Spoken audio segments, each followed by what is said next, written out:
Assalamualaikum warahmatullahi wabarakatuh. Selamat sore, halo Sobat Adiaksa dimanapun berada. Kembali lagi dengan saya, Rizfian Eka Mira di dalam podcast Bijak, bincang bareng Jaksa Kejaksaan Negeri Kabupaten Tasikmalaya. Dengan tema kita kali ini adalah salah satu inovasi pelayanan publik yang digagas oleh Kejaksaan Negeri Kabupaten Tasikmalaya, yaitu Sehati Baja, suara tahanan dan narapidana bersama jaksa. Sore ini Sobat Adiaksa, kita sudah hadir bersama dengan kedua pembicara ya. Keduanya adalah seorang jaksa.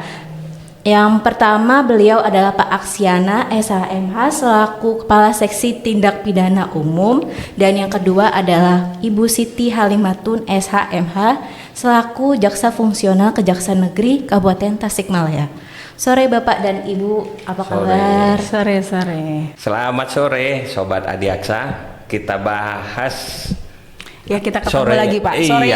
Sore ini bahas Sehati Baja nih, Bu Siti. Seperti yang dibilang sama host kita, yang cantik dan kece. Hari ini kita bahas apa? Sehati Baja. Ini inovasi Pidum loh. Pidum ya Pak ya? Iya. Inovasi Pidum, dan sudah kurang lebih 2 tahun terakhir ini kurang lebih kita berjalan. Hampir setiap bulan kita hadir ke lapas. Memang kita selalu koordinasi juga ini Bu Siti, termasuk sama Bu Siti.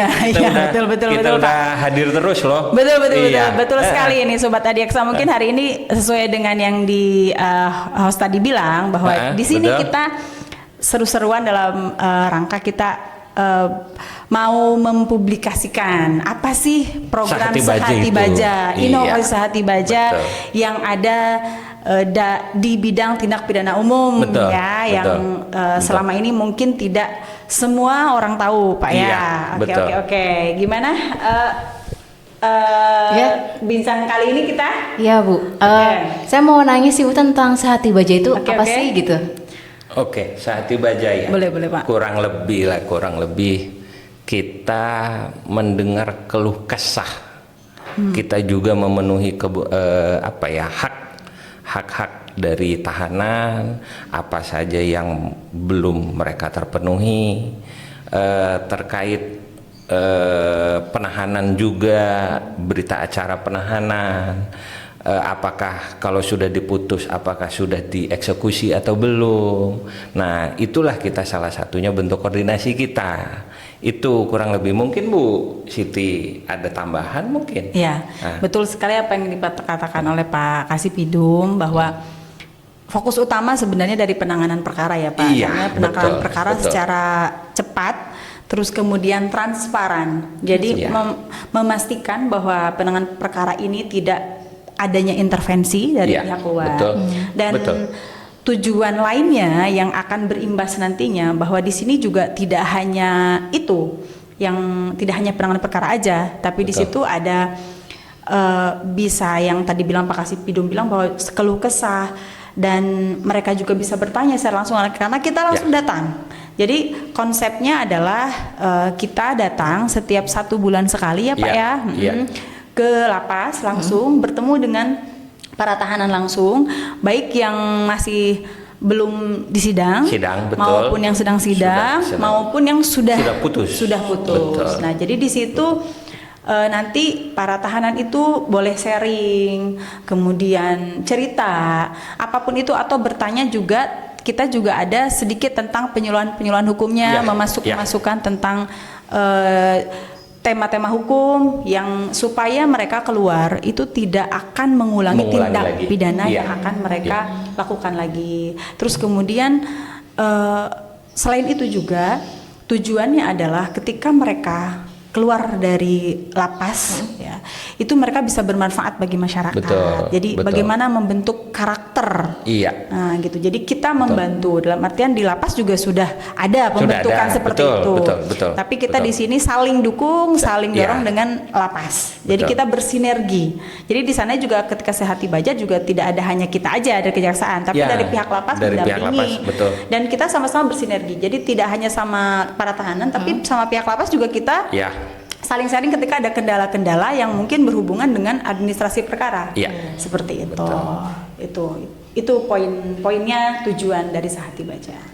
Nah, Sobat Adiaksa, tadi kan Bapak dan Ibu bilang Sehati Baja itu masuk dalam bidang tindak pidana umum Iya, ya Pak betul. ya. Nah, bagaimana proses penanganan perkara dalam tindak pidana PIDUM Pak?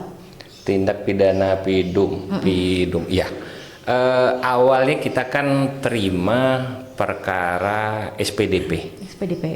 SPDP dari penyidik, dan ada penyidik Polri, ada penyidik PPNS, penyidik pegawai negeri sipil. Iya, betul. Nah, kalau penyidik Polri ini kan kita sudah jelas. PPNS ini contohnya salah satu ada bea cukai, ada BPOM, salah satunya itu nanti kita koordinasi. Setelah itu ada tahapan selanjutnya, namanya kalau kita biasa nyebut tahap 1 ya Bu ya. Tahap 1, betul. Itu berkas perkara nanti kita teliti. Kita teliti dengan batas waktu yang ada sesuai aturan dengan perundang-undangan. Kalau kita sudah P21, nanti kita terima tahap 2. Namanya tahap 2 ini penerimaan tersangka dan barang bukti. Itu. Betul. Nah, dari situ nanti kita limpah ke persidangan, kita proses ke persidangan. Itulah tahap-tahapannya.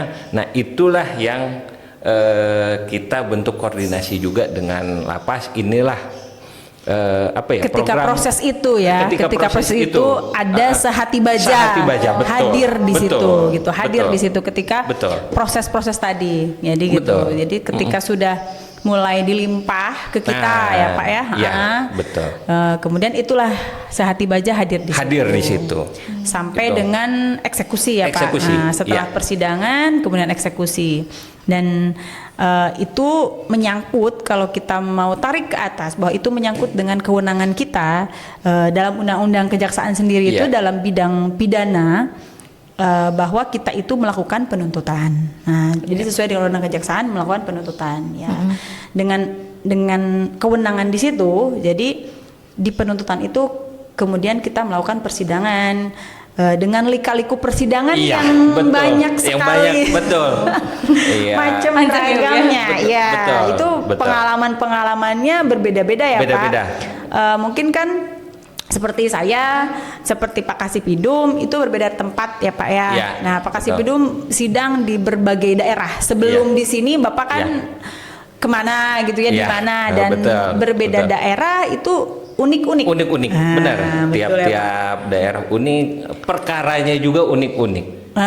Setiap daerah punya apa ya, kalau dibilang itu seperti karakternya itu beda-beda. Betul. Penanganannya itu berbeda ya Pak, meskipun kasusnya sama. Iya, benar.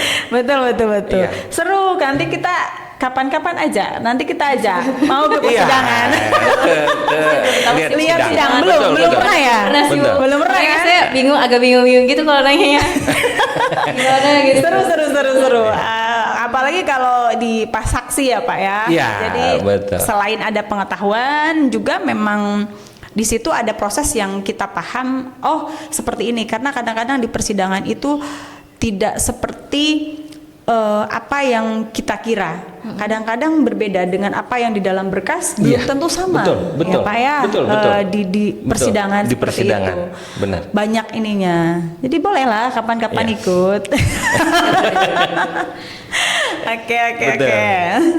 Buat Adiaksa, tadi kan kita sudah berbincang-bincang tentang pengalamannya Pak ya. Dan terus Sehati Baja itu kira-kira ada nggak sih biaya yang dikeluarkan untuk mendapatkan pelayanan itu Pak? Pelayanan intinya gratis. Iya, tidak gratis, ada biaya apapun, karena ini juga memang inisiatif dan inovasi kita. Dan itu sudah terjadwal setiap bulan. Jadi setiap bulannya itu setiap apa Pak, hari apa gitu, ada nggak hari-hari yang di pertengahan bulan. Di pertengahan bulan, dan itu memang kita hadir Sehati Baja itu di sela-sela Pak, di sela-sela kegiatan kita kan. Kegiatan betul, karena dan tidak ada permohonan. Tidak ada. Itu memang sudah terjadwal dengan kita. Sudah dijadwal. Jadi memang jadwalnya sudah kita berikan ke lapas. Jadi setiap bulannya sudah kita terjadwal, kita masuk sekitar pertengahan itu, terus kemudian juga di sela-sela kegiatan kita karena memang kebetulan lapas itu memang ada di Kota Tasik dan pengadilan juga di Kota Di Tasik. Kota Tasik, Jadi betul. sehingga Berarti ya Bu ya, di ya, Kota Tasik dulu ya. ya, jadinya kita bisa sekalian kalau tidak pas kemudian lagi eksekusi atau Betul. lagi ada kegiatan memang ke lapas sehingga di sela-sela itu kita bisa melaksanakan program Sehati Baja, Sehati Baja. gitu. Iya. Seperti itu.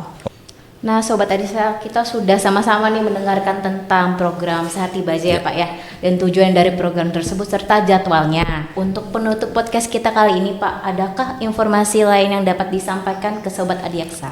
Oke, inovasi Sehati Baja pertama tujuannya, Tujuan. ya Bu, Ya.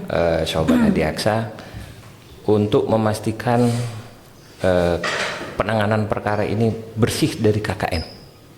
Kedua, kita menangkap, menerima saran keluh kesah dari para tahanan, dan juga harapan besar kami supaya para tahanan ini tidak mengulangi lagi tindak pidana, Iya, betul. supaya bisa Seperti itu. berguna lah di masyarakat.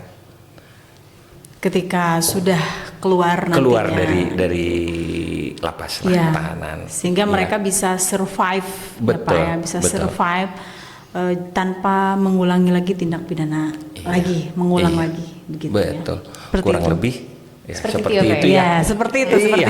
Oke. Ya. Iya.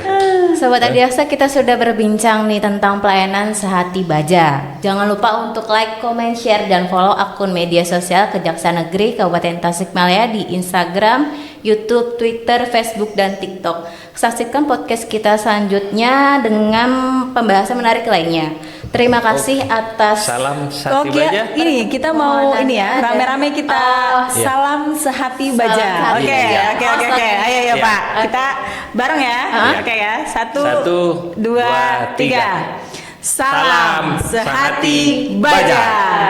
Oke, terima kasih atas perhatiannya dan mohon maaf apabila ada kekurangan. Selamat sore. Wassalamualaikum warahmatullahi wabarakatuh.